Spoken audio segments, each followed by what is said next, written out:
Everything you need to know about a VA loan. Thank you for your service. Watch this video and give me a call. Hey, this is Chris the Mortgage Pro. I'm going to introduce you to what is a VA loan, how does it work, and 20 things you must know about a VA loan. Now, anytime through the video, please like, share, and comment because I answer every question personally, and thank you for your service.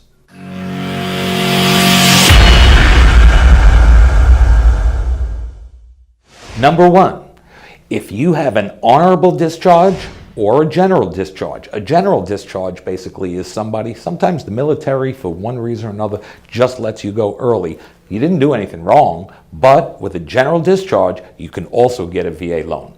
If you have a less than honorable discharge, you would not be entitled. Number two, DD-214. I need your DD-214, and what I'm going to do is I'm going to take that, send it to the VA, and I'm going to get what's called your certificate of eligibility. That's going to tell us how much you're entitled to for a VA loan. Number three, people often think I can only have one VA loan at a time. Well, that's not true either. If the VA loan that you might currently have is for a small amount, you have an added eligibility. You're not going to be able to buy two expensive homes with a VA, but very often I see people with two VA loans at the same time. Number four, maximum loan amount. Well, first of all, you can get a loan for $1 million with a VA loan. How does that work? Aren't there limits? Well, kind of.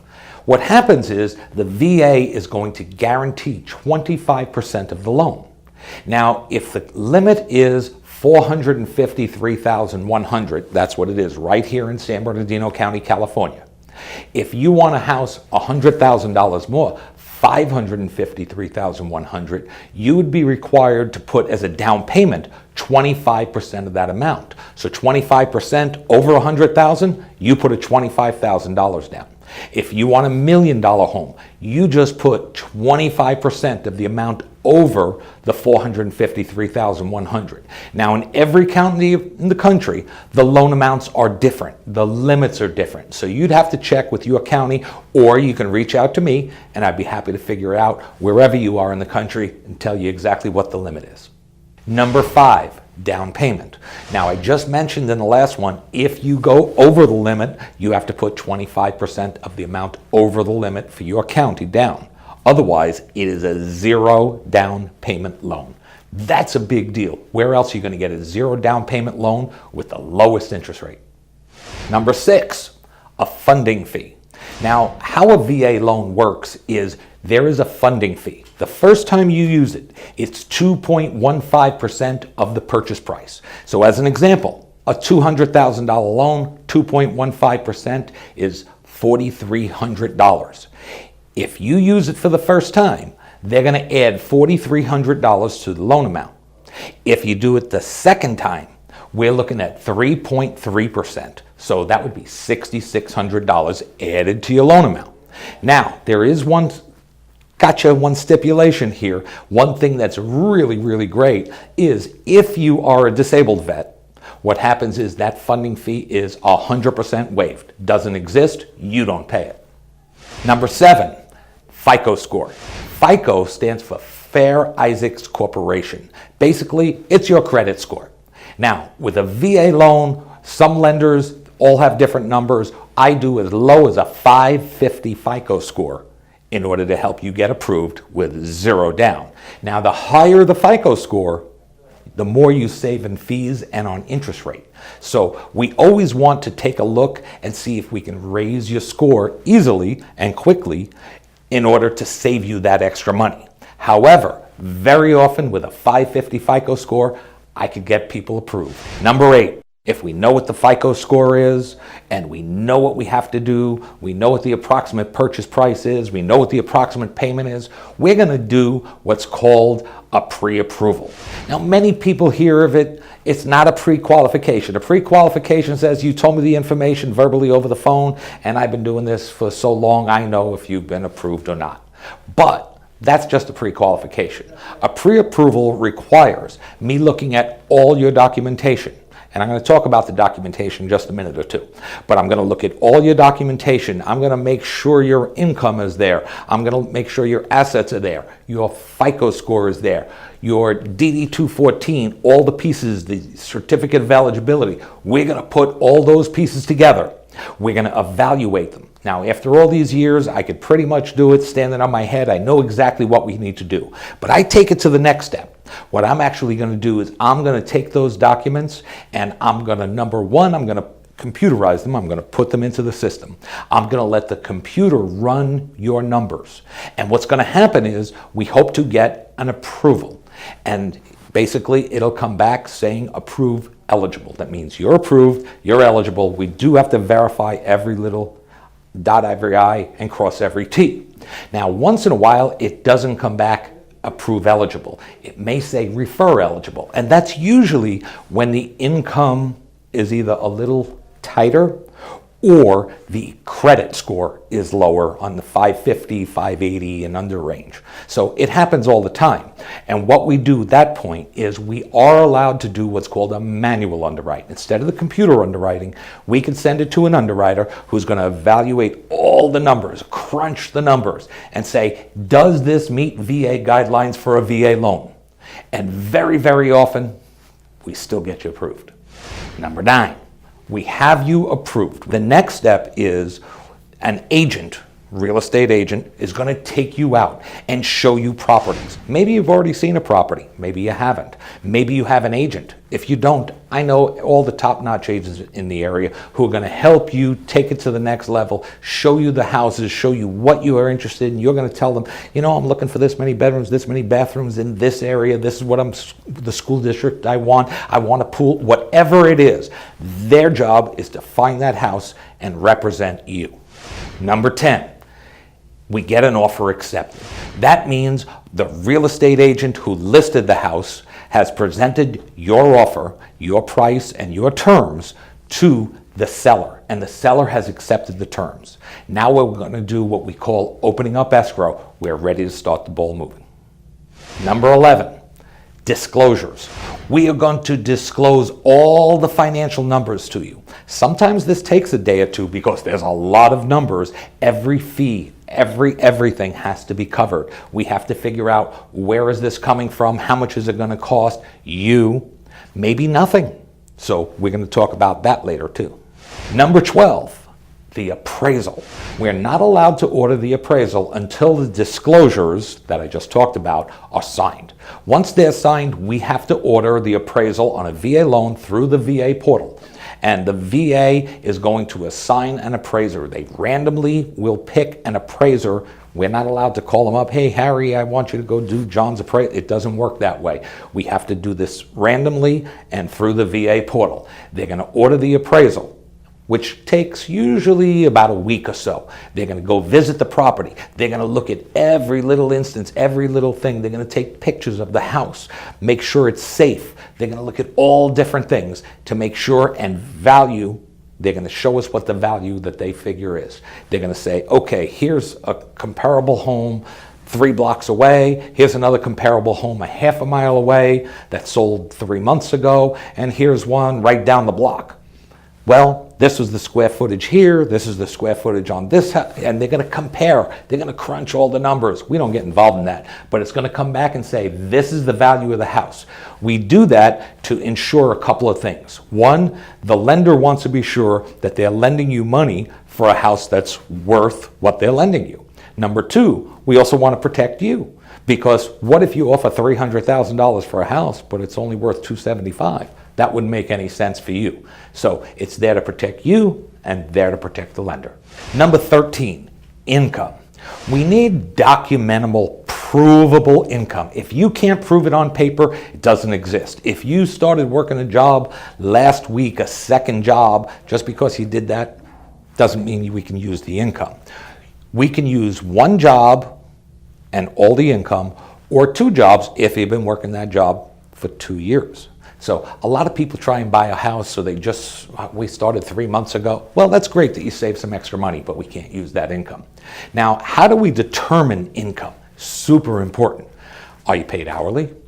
Are you paid salary? Salary is easy. You get paid $5,000 a month, you $5,000 a month. But if you get paid $20 an hour, okay, how many hours do you work? A 40-hour work week, or do you work a 50-hour work week? Well, we're going to use the 40-hour work week, and the rest is going to be overtime. How we use overtime is we average it over the last 2 years, because if you started working overtime 6 weeks ago, we can't use that.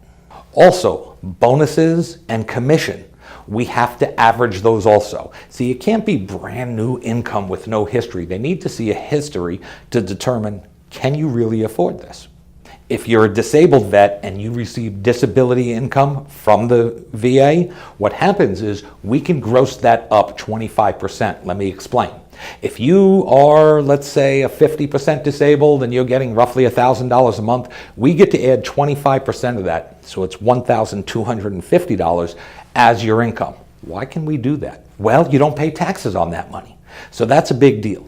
We evaluate your income taxes. The family, not just yours. If your wife or husband is going on the loan with you, we can use both incomes.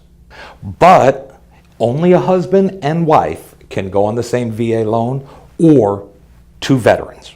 As an example, you cannot have a fiance and the veteran. It just doesn't work that way. They must be married, or both of them would have to be veterans. True story. I once went to a wedding where I did a loan for my friends. They wanted to buy this house, but they weren't married yet. So what I did was I told them, you have to be married if you're going to get this house, because you need both incomes. I went to their wedding 6 months later, and my wife and I were the only people there who knew they'd been married for 6 months. Number 14, documentation. Super important. You know, for most people, it's pretty straightforward. If it's a VA loan, we always start, the most important document to start with is we need your DD-214. We start there. We're going to order your certificate of eligibility so you don't have to. Next, we're going to look at your income. We need 1 month's pay stubs. If your spouse is also on the loan, 1 month obviously for both, if you have jobs. We also need 2 years of income taxes and 2 years of W-2s. Very often when we run the approval, it will not require income taxes, but we do ask for them upfront because in most cases it will. We're also going to ask you for 2 months of bank statements. Every single page, please don't blacken everything out. They won't accept that. We need 2 months of bank statements. We need a social security card and a driver's license. Now, if you have a 401k or you have some kind of other income or documentation for savings of some kind, whether it's retirement savings or whatever, it just makes your case stronger. So give us that too. If you've had a bankruptcy in the recent past, we're going to need bankruptcy documentation also. So these things change with everybody. Everybody, like a fingerprint, has a little bit of a different situation. So we start there, and then the underwriter is going to ask for a little bit more and a little bit more to prove little things. Sometimes a little can of worms opened up with a deposit that you made or something. So they're always going to ask for more. Get used to it. That's how it works. Number 15. Termite report. You know, with an FHA loan, conventional loans, other types of loans, we very often do not need a termite report. On a VA loan, it is mandatory every single time. They are meant to protect you as the consumer. You as the veteran who's buying this home, they want to make sure you don't have a ton of termite damage or even a little termite damage that we don't want you to be responsible for. Number 16. It's starting to get exciting now. You're finding the house that you're looking for. We've gone through the pre-approval process. We ordered the appraisal. We ordered the termite. It goes to the underwriter, and the underwriter reviews all the documents, and we get the approval. And that is one of the most exciting things. We're at the stage where we have the approval. Now what happens is they're always going to say, I need this other piece of documentation or that piece of documentation. That is very normal stuff, but at least we know this is exactly what we need to get you in your own home. Number 17. You meet those conditions, the conditions that the underwriter asks for. He may say, let me see the homeowner's insurance, or I don't like this, or I don't like that. Let me just prove that. You give us all those conditions. Hopefully you gave it to us very quickly, because the quicker you give us the documents, the quicker we close your loan. Number 18, Closing disclosures. These are the final numbers that is going to be used for the closing. It's going to say, this is your interest rate, this is what this cost, this is what that cost. There's a lot of different ways to do this, but these are the final numbers. If you have to come in with any money, and we're still going to talk about if you do or not, this is how it works. They're going to give you the final numbers. Number 19. Along the way, there were a couple of things that have happened. One is, you know that you had usually a 0 down payment loan with the VA.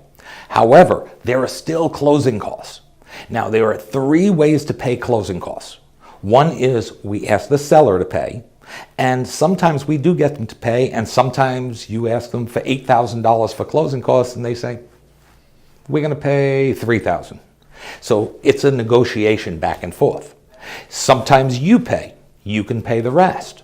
Or sometimes I can raise the interest rate up just a little bit, and by doing that, I get what's called a lender credit, and we could apply that to closing costs. Now, sometimes the seller says, I'll pay $3,000, we raise the interest rate a little bit, we get $3,000 in the lender credit, and you pay $2,000 out of your pocket. See, it could be any combination of those things. But this is how a VA loan works. Yes, 0 down payment, but somebody's still got to pay those closing costs. Number 20, you sign the documents. You sign the documents, you and whoever is on title, your spouse or whoever it is. You sign the documents. And then usually, sometimes the same day if it's done real early, or the next day, we fund the loan. That means the money has been wired to pay off the other loan, to pay off the purchase, and now the house is yours, with one small exception. The county has to record it. Once they put their stamp of approval, it is recorded with the county. You have successfully, after 20 steps, fired your landlord.